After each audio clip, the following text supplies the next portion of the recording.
박항서 매직의 종착지는 어디일까?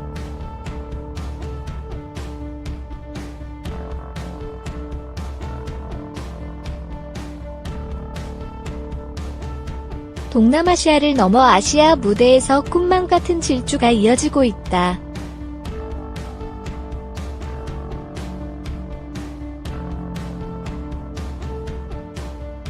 이번에는 감독한 일전으로 주목받고 있다.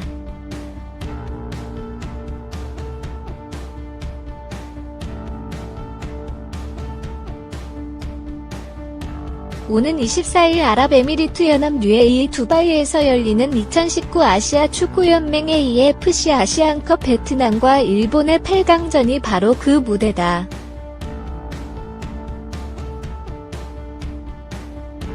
(30억) 아시아인의 관심이 쏟아지는 이 경기의 주역은 선수가 아닌 감독이다.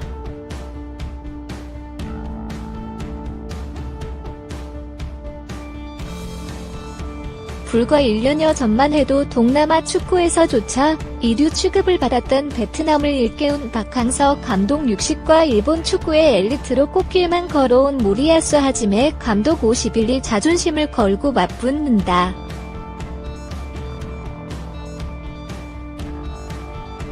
박 감독은 이번 대회 유일한 한국인 사령탑이다.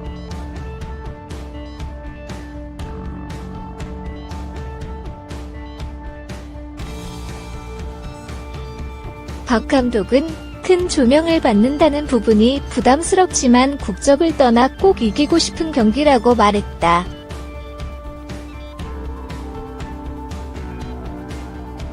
박 감독이 지휘봉을 잡은 이래 베트남은 2018 자카르타 팔렘방 아시안게임 4강 스즈키컵 우승이란 성과를 냈다.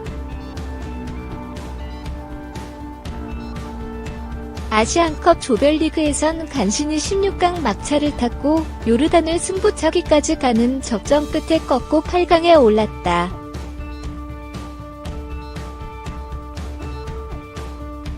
국제축구연맹 피파 랭킹 순위는 100위.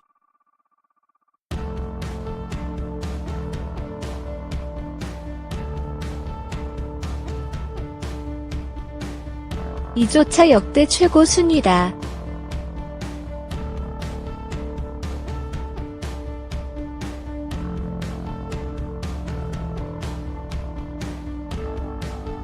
반면 일본은 그보다 50계단이 높다.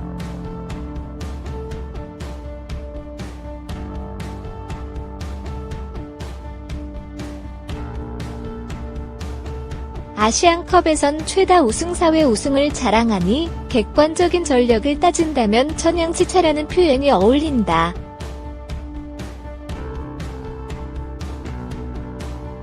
지난해 러시아 월드컵 16강 진출에 힘을 보탰던 노장들이 대거 빠지면서 평균 연령이 26.2세로 어려졌지만 이번 대회 평균 연령이 가장 낮은 베트남 23.2세과 비교하면 어린 팀으로 분류하기도 어렵다.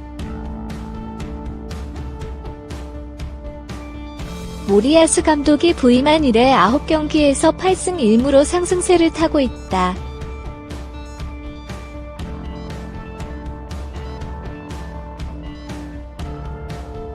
베트남 현지에선 일본을 꺾고 아시안컵 첫 4강 진출을 이뤄낼 것으로 기대한다.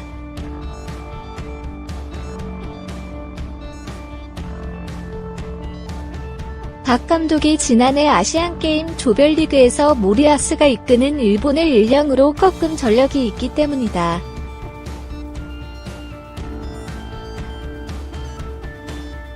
당시 그라운드를 누볐던 베트남 선수들은 대부분이 대회를 뛰고 있다.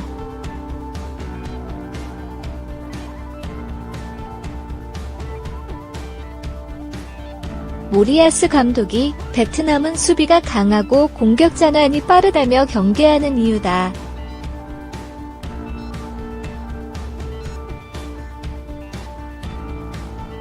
감독한 일전에서 눈길을 모으는 관전 포인트는 단연 전술이다.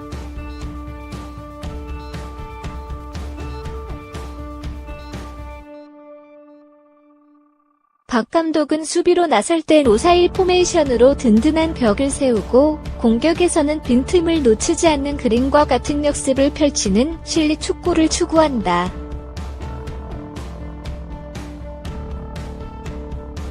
아시안컵 최약체라는 현실에도 8강이라는 성과를 낸 비결이다.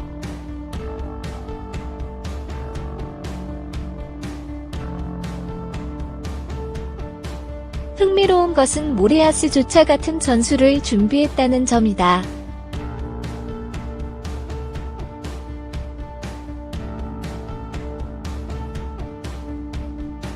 사우디아라비아전에서 버스 2대를 세운 듯한 수비 전술을 선보이면서 이번 8강전이 실리 축구의 정면 승부가 될 수도 있다는 가능성을 보여줬다. 같은 실리 축구로 맞붙을 경우 승군과 도금의 차이가 승패를 가를 수도 있다.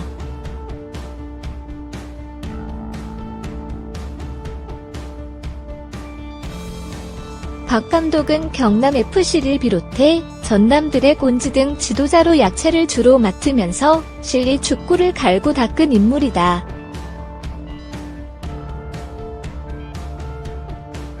지금껏 파파 리더십으로 불리는 친화력이 부각됐지만 소박한 한방에선 타의 추종을 불허한다.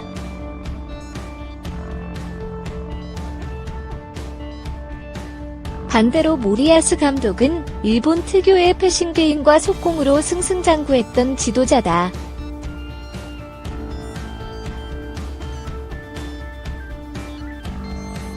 모리아스 감독이 이번 대회에서 꺼낸 전술이 어린 선수들도 성적을 내려는 일시적인 승부수라면 냉정한 토너먼트 무대에서 이변의 희생양이 될지도 모른다. 2019 아시안컵 8강 진출국들이 속속 확정되는 가운데 이들 팀들의 서로 다른 컬러와 기록이 눈길을 끈다. 기록상으로는 떨어지지만 실속을 챙긴 팀도 있고 내용과 결과를 모두 잡은 팀도 있었다.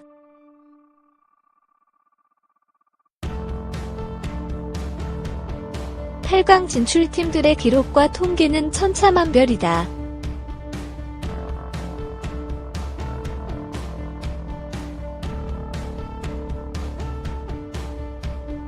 실리의 왕은 박항서 감독이 이끄는 베트남이었다.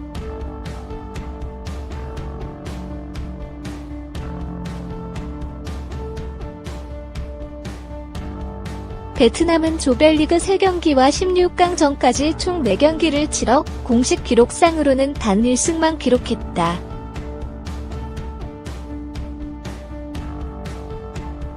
승률 25%로 8강에 오른 것으로 제대로 실속을 챙겼다.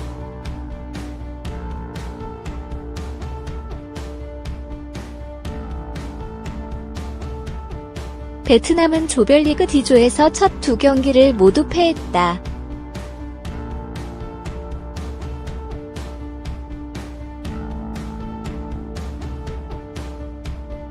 이라크와의 1차전에서 2-3으로 졌고 강호 이란과의 대결에서도 0-2로 패했다.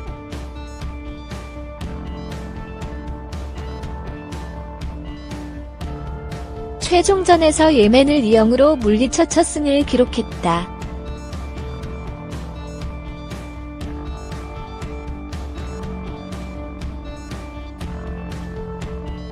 이후 행운이 따랐다.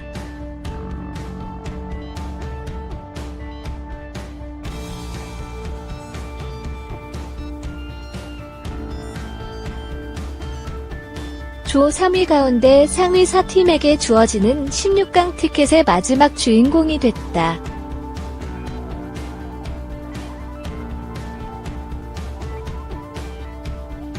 레바논과 골드실까지 같았으나 경고가 2개 적어 페어플레이 점수에서 앞서 16강에 올랐다.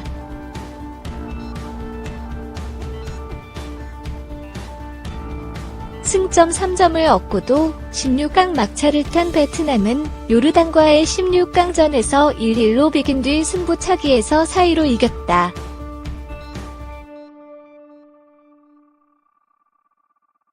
토너먼트 승부차기 승리는 공식 기록으로는 무승부로 간주된다.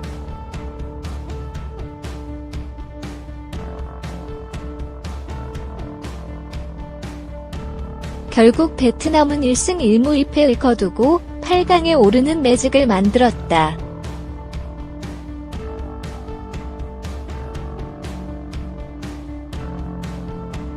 (16강이) 걸린 조별리그 최종전에서 예멘을 상대로 멀티골을 넣은 것이 16강 진출의 밑거름이 됐다.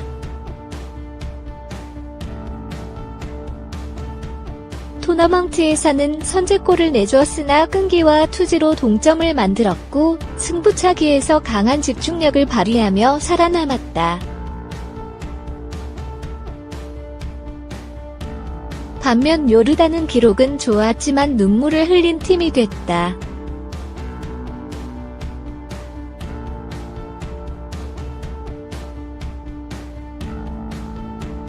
B조에서 2승 1무 선두로 16강에 올랐던 요르단은 16강전 승부차기 패배로 결국 1패도 없이 8강 진출에 실패한 비운의 팀이 됐다.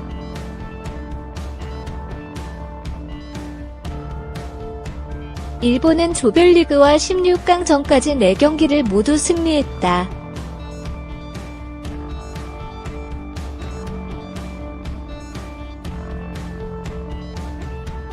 내용은 썩 좋지 않았지만 결과를 얻었다.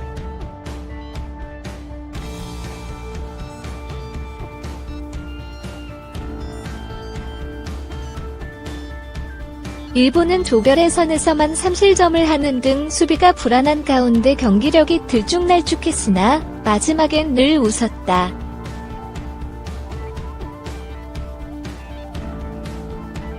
(16강전에서는) 반대였다.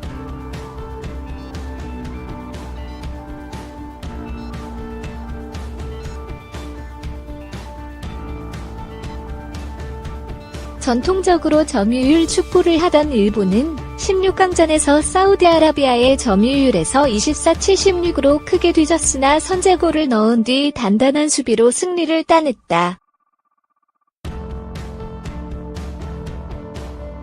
예선에서 불안했던 일본의 수비는 토너먼트로 접어들면서 한층 강화되면서 달라진 모습을 보였다.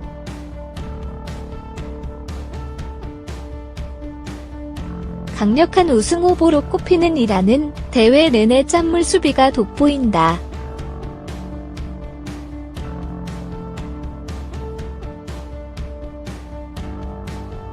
지난해 러시아 월드컵에서도 스페인, 포르투갈 등 세계적인 강팀과 포함된 조에서도 1승 1무 1패의 2실점에 그쳤던 막강한 수비력이 여전했다. 아시안컵 D조 예선 3경기에서 무실점으로 통과한 이란은 오만과의 16강전에서 전반 1분 만에 페널티킥을 허용해 첫 실점의 위기를 맞았으나 골키퍼 알리레자 베이란반드의 선방으로 넘겼다.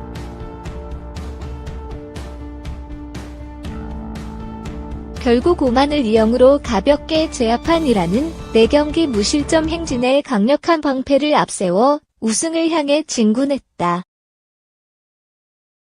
Let it go.